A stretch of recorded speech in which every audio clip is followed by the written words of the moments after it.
Hello friends, तफरी academy में आपका स्वागत है।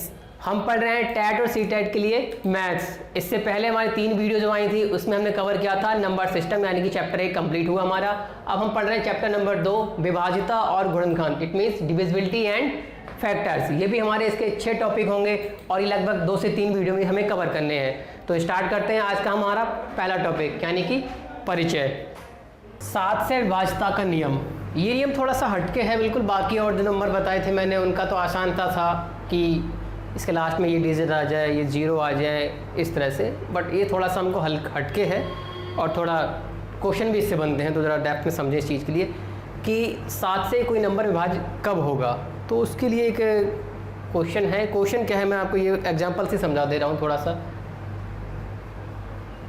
ये थोड़ा रूल बता दें, पहले रूल बता दीजिए, सुन लीजिएगा। अंतिम अंक जो हो आपका उसमें आप 2 से गुणा कीजिए।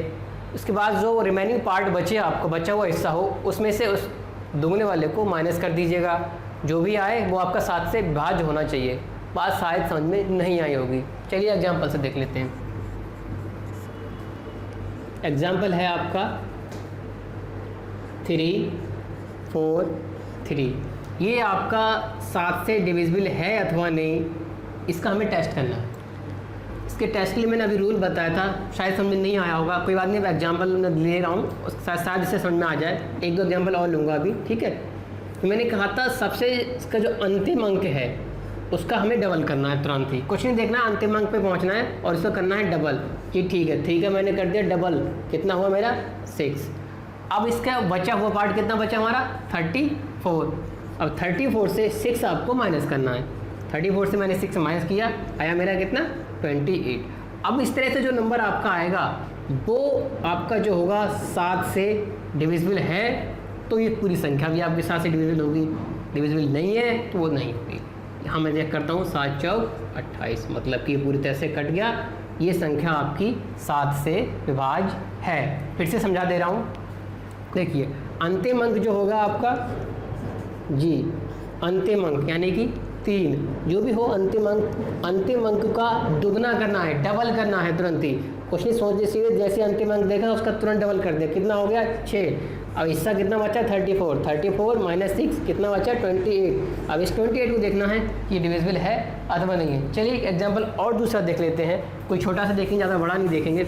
एक और एग्जाम्पल लेते हैं, 105। हम इसमें रूल अप्लाई कर रहे हैं कि इसका जो लास्ट डिजिट है अंतिम अंक, उसका हमको डबल करना है और रिमेनिंग पार्ट से माइनस करना है। करते हैं। अंतिम अंक कितना आया आपका? अंतिम अंक आया आपका यहाँ पे ये 5। इसका किया मैंने डबल, हुआ 10। रिमेनिंग पार्ट है मेरा 10। 10 माइनस 10 इक्वल टू 0। अब कोई भी नंबर सही 0 अगर है तो वो हर किसी डिविजिबल हो ही जाएगा। तो ये भी आपका 7 से डिविजिबल है, ठीक है। हम कह सकते हैं 105 आपका 7 से विभाज्य हो जाएगा। आइए कुछ और बड़े बड़े एग्जाम्पल्स हों, उन पर हम अपना टेस्ट करके देख लेते हैं कि हमने जो नियम बनाया है, जो नियम बताया गया है, वो आपका सही है अथवा नहीं, ठीक है। आइए लेते हैं कुछ एग्जाम्पल्स। आइए पॉज कर दो।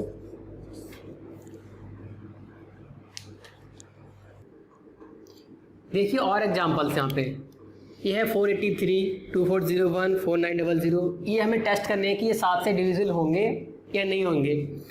तो हमें कुछ नहीं करना है। सबसे पहली बात वही रखना है कि इसका जो इकाई अंक, यानी कह सकते हैं लास्ट डिजिट जो है इसकी, अंतिम अंक, उस पर फोकस करना है हर किसी में। देखिए अंतिम अंक को ही मैंने पहले फोकस किया है। अंतिम अंक ये रहा मेरा, ठीक। अब क्या करना है? अंतिम अंक का तुरंत डबल कर देना है। कुछ नहीं करना, अंतिम अंक का कितना कर देना है? डबल।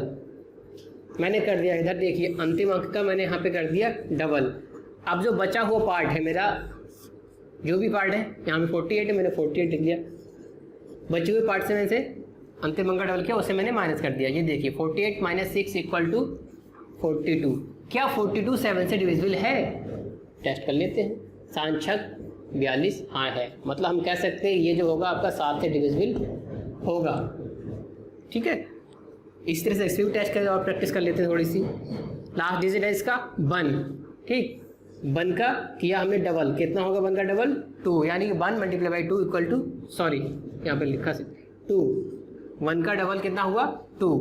अब रिमेनिंग पार्ट जो है आपका कितना, वो है 240 जी। 240 माइनस 2 इक्वल टू कितना, 238। अब आप सोच रहे हैं इतना बड़ा हम कैसे बता सकते हैं 7 से डिविजिबल है या नहीं है। तो जो रूल हमने यहाँ पे अप्लाई किया यहाँ पे और आगे अप्लाई कर सकते हैं। लास्ट डिजिट फिर से यहाँ पे देखिएगा कितना हुआ, इसका कीजिएगा कितना, डबल। 8 का मैंने डबल किया, कितना हुआ 16। अब रिमेनिंग पार्ट में से लेस कर दो, 23 माइनस 16 इक्वल टू, चेक कर लीजिएगा 7।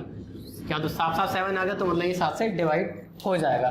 ठीक है, आप ऐसा मत सोचिए कि यहाँ पे आप यहाँ पे आ गया तो अब क्या करें भाई, जो रूल आपने यहाँ पे अप्लाई किया है वो यहाँ भी कर सकते हो। इससे और अगर आए तो आप और आगे भी इस तरह से अप्लाई करके बता सकते हो, कितना ही बड़ा नंबर हो आपको टेंशन नहीं लेनी है। यहाँ भी देखिए 0 का किया हमने तुरंत डबल, 0 होगा, माइनस किस में से करना है, 490 से।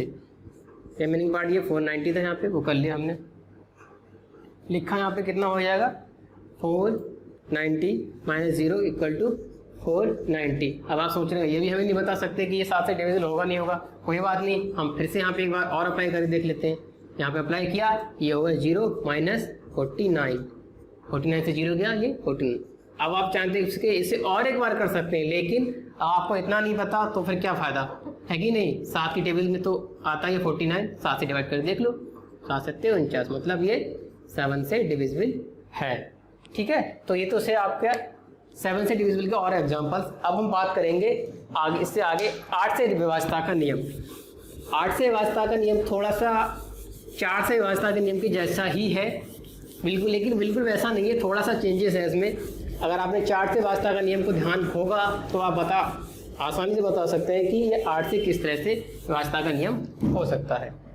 ठीक है, इसमें भी आपके 8 से अगर हम बात करें तो 2 पॉइंट है इसमें।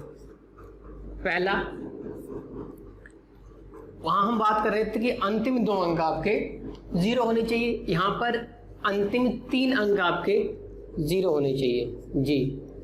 अंतिम 3 अंक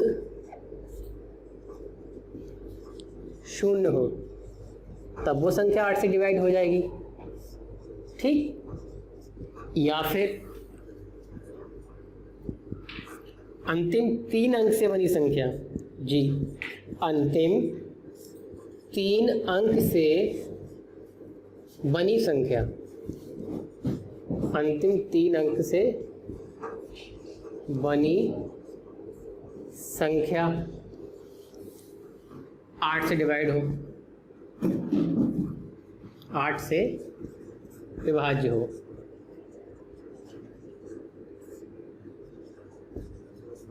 इसके एग्जाम्पल देखते हैं। ठीक है, एक बार रिवाइज कर देते हैं। अंतिम 3 अंक आपके 0 हो तब वो संख्या 8 से डिवाइड हो सकती है, या फिर अंतिम 3 अंक से जो संख्या बनती है, ठीक है, वो आपकी 8 से डिवाइड होनी चाहिए, तब आप कह सकते हैं कि वो पूरी संख्या आपकी 8 से डिविजिबल होगी। एग्जाम्पल देख लीजिए, एग्जाम्पल में कोई भी लिख सकता हूँ, 7 7 7 7 7, फिर क्या 3 अंक होने चाहिए, तो 1 2 3, कुछ नहीं देखना, चाहे 7 हो 8 हो 9 कुछ भी लिखा हो, आपको बस लास्ट के 3 डिजिट देखने हैं। अब वो लास्ट के 3 डिजिट आपके क्या हैं, 3 0 होने चाहिए लगातार, वो संख्या आपकी 8 से डिवाइड होगी। जी हाँ, ये संख्या 8 से डिवाइड है, चेक कर लीजिएगा, आपको डाउट लग रहा है चेक कीजिएगा। अंतिम 3 अंक से बनी संख्या 8 से डिवाइड होनी चाहिए। ठीक, इसका भी एग्जाम्पल देख लेते हैं। 2 2 3 1 0 0 8 जी। यहाँ भी आप अंतिम 3 अंक देखिए, और अंतिम 3 अंक हैं 0 0 8, इट मीन्स वो संख्या हुई आपकी 8, 8 से 8 तो डिवाइड हो ही जाएगा, तो हम कह सकते हैं पूरी संख्या आपकी 8 से विभाज्य है, 8 से डिविजिबल है। ठीक है, अगला पॉइंट है 9 से विभाज्यता का नियम। 9 से विभाज्यता का नियम ठीक वैसा ही है जैसा आपने अभी थोड़ी देर पहले पढ़ा था कि 3 से विभाज्यता का नियम। 3 से विभाज्यता के नियम में क्या था कि जो भी आपका नंबर दे रखा हो उसके सभी अंकों का योग 3 से विभाज्य होना चाहिए, बात सही है। ऐसे आपका 9 से विभाज्यता का नियम है कि जो भी आपका संख्या दे रखी है उसकी सभी डिजिट, सभी अंकों का योग 9 से विभाज्य होना चाहिए, तभी वो संख्या आपकी 9 से विभाज्य होगी। जी हाँ, मैं लिख दे रहा हूँ, अंकों का योग 9 से 9 से विभाज्य हो। जी, फिर देखिए अंकों का योग 9 से विभाज्य हो। इसका एग्जाम्पल है 7 2 8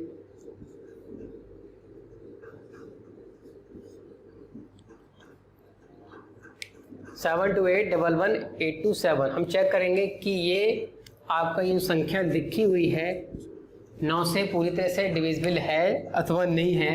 इसके लिए चेक करने के लिए आप देखिए जो बताया मैंने, इसी के अंक जो भी हैं, जो भी सभी का टोटल कर लिया मैंने। हाँ, नीचे कर ले रहा हूँ 7 + 2 + 8 + 1 + 1 + 8 + 2 + 7। चलिए देखते हैं। 7 2 9 8 7 1 18 1 19 8 27 2 29 7 36। जी, 29 7 36 यानी कि 36। क्या 36 जो है आपका 9 से डिविजिबल है? चेक कीजिएगा। हमारे कम 9 तो दूनी 18 27 9 चौक 36। जी हाँ, 36 आपका 9 से डिविजिबल है। तो 36 डिविजिबल है, इसके अंकों का योग आपका 9 से डिविजिबल है, तो आप कह सकते हैं ये पूरा नंबर भी 9 से पूर्णतः विभाज्य होगा। ठीक है, इस तरह से आप चेक कर सकते हैं कि 9 से कौन सी संख्या विभाज्य होगी अथवा नहीं। वैसा ही है जैसा 3 वाला था, ज़्यादा कठिन नहीं है कुछ भी। 7 वाला थोड़ा सा था दिमाग लगाने वाला, प्रैक्टिस कीजिएगा। उससे एक और एग्जाम्पल बता देंगे आपके लिए। और ठीक है, अब आप इसी सीरीज में थोड़ा और आगे बढ़ते हैं। अब हम देखेंगे कि 10 से विभाज्यता का कोई नियम है क्या नहीं है। 10 वाला कैसे चेक करते हैं अभी। बहुत ही आसान रहता है 10 वाला। 10 की टेबल भी सबसे ज़्यादा आसान, हमने बचपन में पढ़ी होगी, याद की होगी।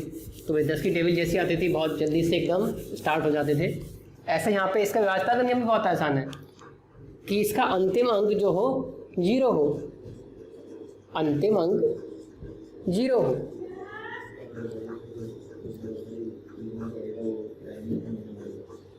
अंतिम अंक 0 हो तो वो संख्या आपकी 10 से पूरी तरह से विभाज्य हो जाएगी।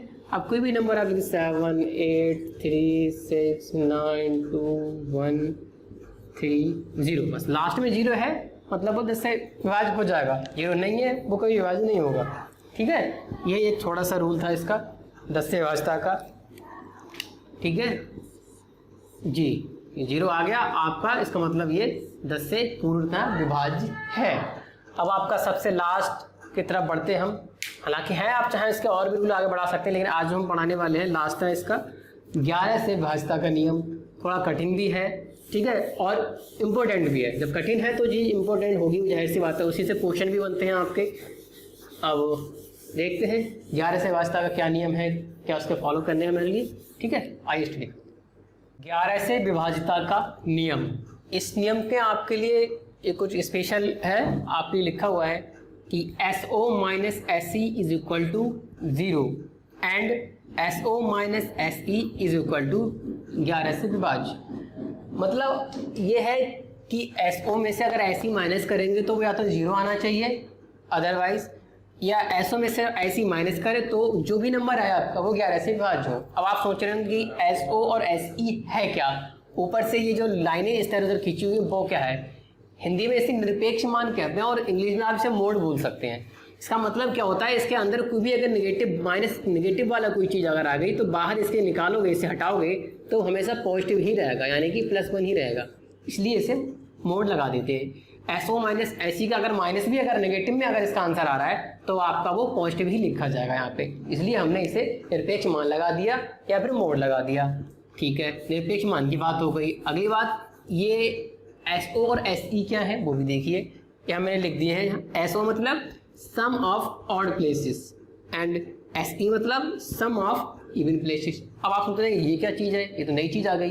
कोई नई चीज़ नहीं है, अभी मैं आपको समझाऊंगा एग्जाम्पल के थ्रू, समझ में अच्छे से आएगा। ठीक है, कोई नहीं, आइए एग्जाम्पल देखते हैं और भी बढ़ते हैं क्वेश्चन। ये है 1 7 7 1 5 6 1। आपको देखना है, बताना है कि ये जो नंबर आपको दिया हुआ है आपका 11 से विभाज्य होगा अथवा नहीं होगा। आप इधर मत जाइए, जो मैंने रूल बताया वो आपको शायद समझ में ना आया हो, बट आप एग्जाम्पल के थ्रू समझेंगे, समझ में आ जाएगा। अभी देखिए, हम राइट साइड से काउंटिंग स्टार्ट करते हैं इसके ऊपर लिखते जाते हैं। ये क्या सा नंबर है 1, मान पहली पोजीशन, दूसरी तीसरी पोजीशन पे है, ये 4 पोजीशन पे है, 5 पे है, 6 पे है, ये 7 पोजीशन पे। ठीक है, ये इनकी जो नंबर लिखे हुए हैं इनकी पोजीशन मैंने बता दी कि ये कौन सा नंबर है, कौन सी पोजीशन पे लिखा हुआ है। ये पहली पोजीशन, दूसरी, तीसरी, चौथी, पाँचवीं, छठी, सातवीं। यहाँ पे 7 डिजिट है तो मैंने बता दिया सातों डिजिट की पोजीशन कौन कौन सी है, कौन सा छठी पे है, कौन सा। अब बात आती है एसओ की। एसओ मतलब sum of odd places. Odd से मतलब विषम। आपने पढ़ा होगा नंबर सिस्टम में जब पढ़ा रहे थे तब आपने पढ़ा होगा कि इवन क्या होता है और ऑड क्या होता है। इवन मतलब सम और ऑड मतलब विषम। अब जो विषम स्थान पे जो आए हैं, विषम स्थान से मतलब यहाँ पे अगर हम चेक करेंगे 1, ठीक, 3 पोजीशन 3 नंबर पे जो आए हैं, 5वें नंबर पे जो आए हैं और 7वें नंबर पे जो आए हैं। ठीक है, ये इस तरह से जो भी नंबर आए हुए हैं, ठीक है, उनका सम, जो विषम स्थान पे जो भी आपके नंबर हैं लिखे हुए उनका सम। ठीक है, मतलब कि आप देखेंगे इधर से पहले नंबर पे कौन सा है 1 है, फिर तीसरे नंबर पे कौन है 5 है, फिर आप 5वें नंबर पे कौन सा है 7 है, और फिर 7वें नंबर पे कौन सा आपका 1 है। उनका सम निकालना है। ठीक है, ठीक, ऐसे हम SE यानी sum of even places. Even places मतलब सम स्थान वाले, जो सम स्थान में इनकी पोजीशन है। जैसे 2 हुआ, 2 के सामने ये लिखा है, 4 हुआ, 4 के सामने ये लिखा है, 6 हुआ, इसके सामने ये लिखा है। इनके भी हमने नंबर नोट कर दिए, उनका सम निकाल लिया। इधर से ही नोट करते हैं इस साइड से 6, फिर आपका हुआ 1, 1, फिर आपका हुआ 6, 1 और ये 7। ठीक है, इधर से 1, 5, 7, 1। ठीक है, अब आप देखिए इनका सम निकालेंगे तो 1, 5, 6, 7, 13, 1, 14 हो गए। ठीक, ऐसे आप इधर देखिए 6, 1, 7, 7, 14 हो गए। अब आप चाहें तो इधर रख लीजिएगा SO माइनस SE वाले फार्मूले में अपने क्या होता है SO माइनस SE। ठीक, अब SO माइनस SE, SO कितना आया आपका 14, माइनस SE कितना आया 14, कितना आया 0, 14 से 14 जाएगा 0 आ जाएगा। बाई चांस ये जो मोड हमने लगाया है इसका यूज क्या था, अगर बाई चांस अगर किसी कंडीशन में अगर ये बन के आ जाए, कभी कभी सिचुएशन ये आ जाए, यहाँ से जो भी हम निकालें SO माइनस SE निकालें वो आपका -7 आ जाए, तो हम इसे -7 नहीं लिखेंगे, इसे कितना लिखेंगे 7 लिखेंगे। इसलिए हमने ये मोड लगाया। ज़्यादा कन्फ्यूजन उनकी कोई जरूरत नहीं है कि सोचिए मोड लगा दिया तो क्वेश्चन ज़्यादा कठिन हो गया, ऐसा कुछ नहीं है। अब आपके दिमाग में आ रहा होगा कि अगर मैं भैया इतना कुछ करूँगा उसके बाद बताऊँगा, इतने में तो टाइम बहुत निकल जाएगा, तो इसकी ट्रिक क्या है और आसान जल्दी से जल्दी बताने की। तो अब मैं बताऊँगा इसी क्वेश्चन को थोड़ी ट्रिक की हेल्प से आप, और इसे जल्दी से कैसे बता सकते हैं कि ये 11 से विभाज्य होगा तो नहीं होगा, देख लीजिए। इसके लिए आपको कुछ नहीं करना, ये नंबर है, बहुत ही आसान सा तरीका मैं आपको बता रहा हूँ कि क्या आपको करना है। इसके लिए ना तो आपको इस तरह से नंबर की पोजीशन बतानी है, ना आपको इस तरह से ये सर्कल वगैरह कोई लगाने हैं, बस हल्का सा पेन चाहो पेन उठा सकते हो, वरना आप ऐसे ही बता सकते हो कि इसकी प्लेसिंग कितना ये 11 से विभाज्य होगा या नहीं होगा। और बात भी सही, अगर मैं इस तरह से आप करेंगे तो फिर इसी को सॉल्व करते रहेंगे फिर थोड़ा कुछ हो पाएगा, नंबर पूरा लिख। चलिए आप इसकी ट्रिक देख लेते हैं, क्योंकि अगर इस तरह से करेंगे तो शायद हमारा टाइम बहुत हो जाएगा, बहुत ज़्यादा टाइम वेस्ट चला जाएगा, इसमें वहाँ पे एग्जाम में इतना टाइम होता भी नहीं है। अब इसकी ट्रिक क्या है, अब आपको यहाँ 1, 2, 3 करके इस तरह से नंबर जो आपने लिखे थे इसकी प्लेसिंग वो आपको नहीं करनी है। आपको डायरेक्ट बस इतना सोचना है कि किस साइड से करना है। यहाँ राइट साइड से करना स्टार्ट किया, 1 छोड़ते हुए आपको ऐड कर देना, 1, 5, 6, 6, 7, 13, 13, 1, 14। यहाँ पर नोट कर लिया 14। आपको प्लेसिंग नहीं करनी, केवल बस 1 छोड़ते हुए बस ऐड करते चले जाना। ऐसे अब यहाँ से स्टार्ट करेंगे इसको छोड़ के, अब ऐसे यहाँ भी वही करेंगे, 1 छोड़ के भी ऐड करना है, 6, 1, 7, 7, 7, 14। ठीक, इसके नीचे लिख दिया, कितना आया 0। अब 0 आया मतलब 0 आता या फिर जो आता वो 11 से विभाज्य वाला होता, तब आपका आंसर सही होता कि वो 11 से विभाज्य है नहीं। ठीक, तो आपको इस तरह से बस करना है, सबसे पहले नीचे से स्टार्ट करिए 1, 5, ठीक है 7 और ये 1, तुरंत ऐड करते चले जाना है। आपको प्लेसिंग नहीं करनी किसी चीज़ की, अगर आप प्लेसिंग करेंगे तो दिक्कत हो जाएगी, वरना टाइम बहुत ज़्यादा चला जाएगा। आइए अब देखते हैं कुछ 2 एग्जाम्पल इसके और, ठीक है, ताकि आपको ये ट्रिक भी आसानी से और समझ में आ जाएगी।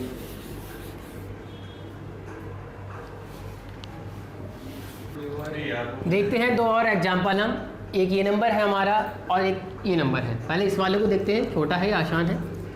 वही तरीका अपनाते हैं कि आपको प्लेसिंग नहीं करनी है, सीधे सीधे तुरंत ऐड करते जाना है। 1 0 1 1 6 7, ठीक है। तो हम पहले यहाँ पे लिख लिया 7, ये हो गई सम ऑफ ऑड प्लेसेस का चीज़, ठीक। अब यहाँ पे बचा हुआ देखते हैं, 5 और 1 6, 6 और 1 7, यहाँ 7 लिख लिया, 7 से 7 गया 0, मतलब कि 11 से विभाज्य है, ठीक है। आइए अब इसी तरह से इसमें फॉलो करते हैं वही ट्रिक को।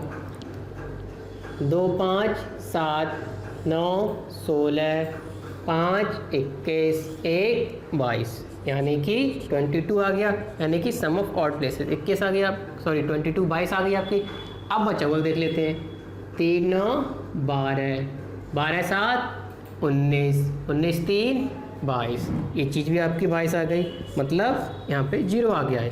22 से 22 गया 0, यानी कि ये 11 से विभाज्य है, ठीक। बस आपको इतना देखना है कि राइट टू लेफ्ट चलना है, ठीक है, राइट टू लेफ्ट चलना है और एक को मिस करते हुए अल्टरनेट क्रम में आपको आगे बढ़ना है। तब आप बता सकते हैं बिना कुछ ज़्यादा कैलकुलेशन किए कि ये संख्या 11 से विभाज्य होगी अथवा नहीं होगी, ठीक है। आज हमने पढ़े विभाज्यता के नियम, 2 से लेकर 11 तक हमने पढ़े। चाहे तो आप इनको और आगे भी खुद से बना सकते हैं। अब आप एक बार चलो चाहे तो हम रिवाइज भी कर सकते हैं कि 2 से लेकर 11 तक हमने जो पढ़े उनका एक बार रिवाइज कर लें जल्दी जल्दी से, ठीक है। तो सबसे पहले स्टार्ट कीजिएगा। 2 से वास्ता का क्या नियम है? 2 से वास्ता का नियम ये है कि लास्ट डिजिट आपकी 0 आनी चाहिए या फिर इवन नंबर हो, ठीक है। 2 से वास्ता क्या नियम है? लास्ट डिजिट 0 हो या फिर इवन नंबर हो। 3 से क्या रूल है? 3 वाले का रूल ये है आपका कि जो योग है, अंकों का जो योग है वो 3 से डिवाइड होना चाहिए, योग जो है 3 से डिवाइड हो। 4 से व्यवस्था का क्या नियम है? 4 से बात करें तो लास्ट 2 डिजिट अंतिम 2 अंक क्या हो आपके 0 होने चाहिए या फिर लास्ट के 2 अंक जो संख्या बने वो 4 से डिवाइड होनी चाहिए, ठीक है। 5 का क्या रूल है? 5 का रूल ये है कि आपके लास्ट डिजिट में कितना आना चाहिए? 0 या फिर 5 आना चाहिए, ठीक। अब हम बात करते हैं 6 की। 6 का क्या रूल है? 6 के मैंने बताए थे कि आपको पिछली तरह से याद करना पड़ेगा। 6 का रूल के लिए आपको क्या ये 2 से भी डिवाइड होना चाहिए और 3 से भी डिवाइड होना चाहिए, ठीक। 7 का रूल क्या था? 7 को लास्ट डिजिट का दोगुना किया, बचे हुए में से माइनस कर दिया, जो भी आएगा आपका वो 7 से डिविजिबल होगा, ठीक है। लास्ट डिजिट का दोगुना करके बचे हुए से माइनस कर देना है। 8 का क्या रूल है? 8 का लास्ट में 3 0 आने चाहिए या फिर जो भी आपकी संख्या बने लास्ट 3 डिजिट की वो आपकी 8 से डिवाइड होनी चाहिए। 9 से डिवाइड क्या रूल है? 9 से क्या योग जो हो अंकों का योग 9 से डिवाइड होना चाहिए। 10 का क्या रूल है? 10 का रूल ये है कि लास्ट डिजिट में 0 आना चाहिए। 11 का अब ये भी हमने पढ़ा है, रिवाइज की जरूरत नहीं है। तो इस तरह से हमने आज विभाज्यता के जो भी नियम थे सारे नियम पढ़ लिए हैं। अब अगली वीडियो में हम पढ़ेंगे इसका 3rd पॉइंट, ठीक है, विभाज्यता पर आधारित प्रश्न। तब तक आप चैनल के साथ बने रहिए। Thank you.